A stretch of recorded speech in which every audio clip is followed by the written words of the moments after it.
రాష్ట్రంలోని check poster విషయంలో తెలంగాణ ప్రభుత్వం సంచలన నిర్ణయం తీసుకుంది. రాష్ట్ర వ్యాప్తంగా ఉన్న రవాణా శాఖ చెక్ పోస్టులను తక్షణం మూసివేస్తున్నట్లు ప్రకటించింది. ప్రభుత్వ ఆదేశాల మేరకు రాష్ట్రంలోని అన్ని ట్రాన్స్పోర్ట్ చెక్ పోస్టులు మూసివేయాలని రవాణా శాఖ కమిషనర్ ఉత్తర్వులు జారీ చేయడం గమనార్హం. తక్షణమే చెక్ పోస్టుల కార్యకలాపాలు నిలిపివేయాలని ట్రాన్స్పోర్ట్ కమిషనర్ ఆదేశించింది. అంతేకాక చెక్ పోస్టుల వద్ద ఉన్న సిబ్బందిని వెంటనే పునర్వినియోగం చేయాలని ఆదేశించారు. దీనికి సంబంధించి డిప్యూటీ ట్రాన్స్పోర్ట్ కమిషనర్లు, జిల్లా ట్రాన్స్పోర్ట్ అధికారులు తక్షణ చర్యలు తీసుకోవాలని ఆదేశాలు జారీ చేశారు. చెక్ పోస్టుల వద్ద ఉన్న బోర్డులు, బారికేడ్లు, సిగ్నల్స్ వెంటనే తొలగించాలని టీడీఓలకు సూచిస్తూ ఉత్తర్వుల్లో పేర్కొన్నారు. ఇకపై చెక్ పోస్టుల వద్ద ఎవరూ ఉండరాదని, సిబ్బందిని ఇతర శాఖలకు తిరిగి నియమించాలని ఉత్తర్వులు జారీ చేశారు.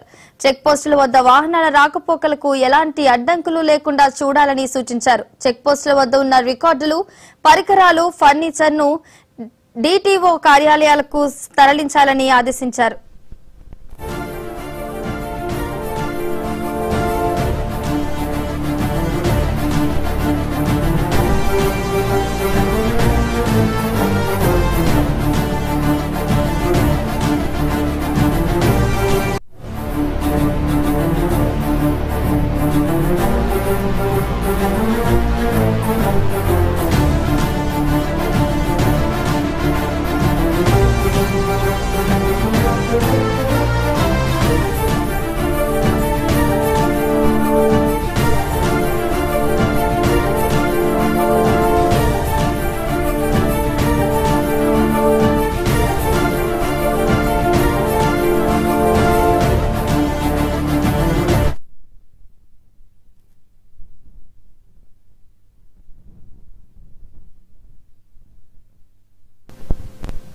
కర్ణాటక ఉప ముఖ్యమంత్రి డీకే శివకుమార్ కర్నూలు జిల్లా మంత్రాలయంలోని శ్రీ రాఘవేంద్ర స్వామిని కుటుంబ సమేతంగా దర్శించుకున్నారు.